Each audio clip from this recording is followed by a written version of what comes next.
Hello everyone, how are you all? Hope you all guys are doing well. This is Pratik Karaskar welcoming you on Inside Story powered by PK Speaks YouTube channel. You definitely got an idea related to today's topic by seeing the thumbnail. Generally, there are the various controversies arises in India with the Bollywood movies and censor board. But now the controversy is arises due to Hollywood movie in India. Oppenheimer is a Hollywood movie. Reason behind the controversy arises. Oppenheimer is a movie subjected to making of atom bomb. We know the atom bomb, what is atom bomb, how it destroy everything. So it is related to making of atom bomb. But in India, the controversy arises due to Bhagavad Gita. Bhagavad Gita का एक scene यहाँ पे movie में डाला गया है, एक sequence है वहाँ पे भगवत गीता का, उसका कुछ वर्डिंग्स यहाँ पे यूज़ किए गए हैं. इसी वजह से सारे लोग इंडिया के भड़क गए हैं. लोग बोल रहे हैं कि हॉलीवुड मूवी जो ओपनहाइमर है उसने भगवत गीता का अपमान किया है. Oppenheimer movie insults the Bhagavad Gita. Controversy Bhagavad Gita का सीन मूवी में डालने की वजह से नहीं हुआ है. जो भगवत गीता का जो एक सीक्वेंस आता है मूवी में, वो जिस सीन में आता है, तो इस वजह से कंट्रोवर्सी हुई है इंडिया में. तो चलिए इसी बात की इनसाइड स्टोरी आप अभी सब देखने वाले हो.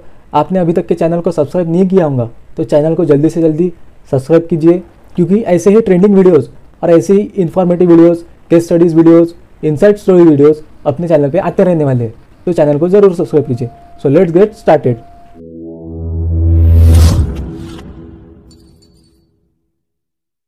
Oppenheimer is a biographical drama movie which is directed by Christopher Nolan. We all know the Christopher Nolan. He is a world-class director.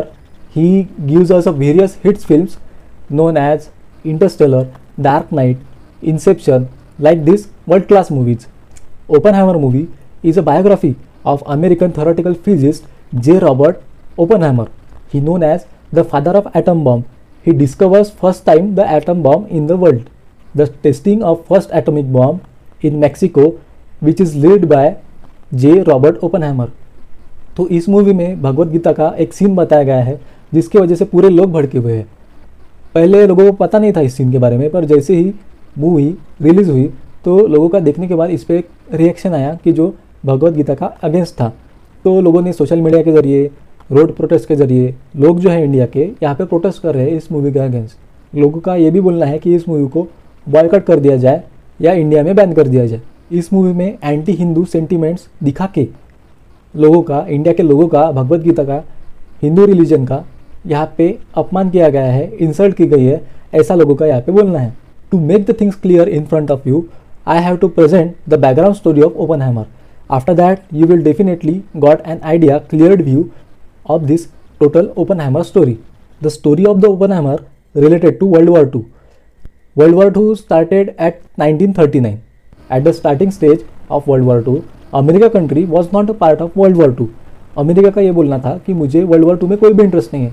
भाई तुम जो यूरोपियन लोग जो एक दूसरे के साथ लड़ रहे हो World War II में, तो तुम तुम्हारा देख लो, मुझे इसमें कुछ भी नहीं पढ़ना. World War II में ब्रिटेन था, जर्मनी था, यूरोपियन कंट्रीज थी, सोवियत यूनियंस थे, जापान भी था. तो ऐसी कंट्रीज World War II में वहाँ पे पार्टिसिपेटेड नहीं बोल सकते उसको, लड़ रही थी एक दूसरे के साथ. और अमेरिका जो था ये साइड रोल में था, ये पिक्चर में ही नहीं था. उसके बाद हम सभी को पता है कि World War II में जर्मनी कंट्री जो है वो एडोल्फ हिटलर की लीडरशिप में सभी को भारी पड़ रही थी. Adolf Hitler was a dictator and he was to capture whole world and want to rule the whole world. सभी कंट्रीज़ को ये लगने लगा था कि एडोल्फ हिटलर के कब्जे में अभी पूरा वर्ल्ड आ गया, क्योंकि वो उसके आजू बाजू के पूरा एक एक कंट्री यहाँ पे कैप्चर करके आगे आगे जा रहा था. उसकी चाहत थी कि पूरे वर्ल्ड को कब्जे में ले और वहाँ पे रूल करे. तो लोगों को ऐसा लगने लगा था कि एडोल्फ हिटलर के हाथ में पूरी पावर आ गई कंट्रीज़ की, तो पूरे दुनिया का सत्यानाश हो जाएगा. चर्चा ये भी हो रही थी कि Adolf Hitler side by side atom bomb बनाने की भी कोशिश कर रहा है. एटम बम बनाने में उसके साइंटिस्ट जो है वो लगे हुए हैं और उसकी पूरी तैयारी एटम बम बनाने की लगी हुई है. But in World War II there was a moment of turning point, जिसके बाद पूरी दुनिया का ही फ्यूचर बदल गया था. जो अमेरिका का पर्ल हार्बर पोर्ट था जापान के पास, तो जापान ने वहाँ पे एयर अटैक कर दिया था, जिसमें 2500 अमेरिकन ट्रूपर्स की वहाँ पे मौत हो गई थी. Because the 2500 American troopers killed in the Japan's attack, उसके बाद अमेरिका पूरी तरीके से चिढ़ गया था. उसके बाद America declares a war against Japan और इसी तरीके से अमेरिका की वर्ल्ड वॉर 2 में एंट्री हो गई। जो अमेरिका का जो एटम बम बनाने का जो प्रोसेस था तो वो स्लो ट्रैक पे चल रहा था और वो बहुत पहले से शुरू था वर्ल्ड वॉर 2 में एंटर होने के पहले। But as the America enters in the world war 2, the process carried out in the fast track of making the atomic bomb. That time the leader of carry out the process of manufacturing or production of the atomic bomb for America was the J. Robert Oppenheimer, on which the movie is based on. ये जो atom bomb बनाने का जो mission था America का, ये पूरा एक सीक्रेट मिशन था। उस टाइम में जो अमेरिका के प्रेसिडेंट थे तो वो थे ड्वेड डी एसेनहोवर।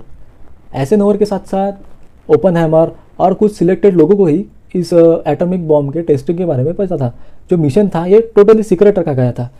पर जैसे ही एक एंडिंग स्टेज में ये टेस्टिंग जो प्रोसेस थी वो पहुंच गई तो अमेरिका के जो प्रेसिडेंट थे एसेनहोवर, उनकी डेथ हो गई।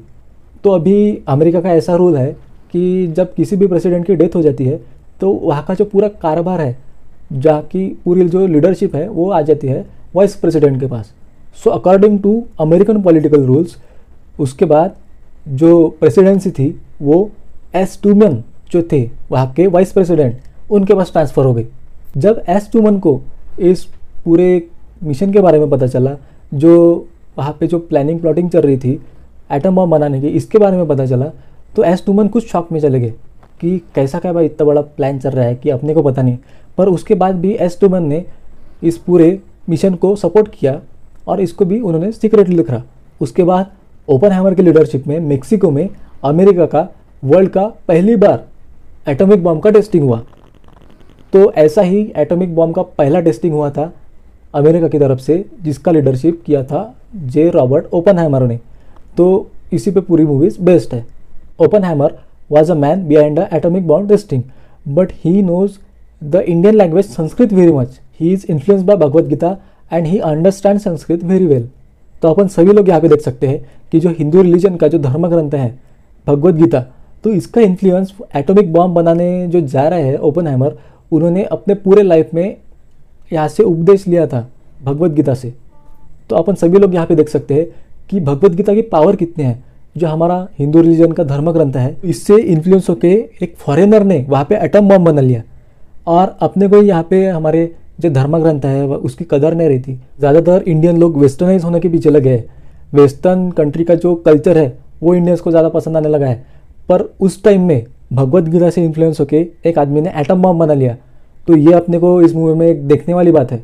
इस पर अपने को सोचना बहुत ज़रूरी है।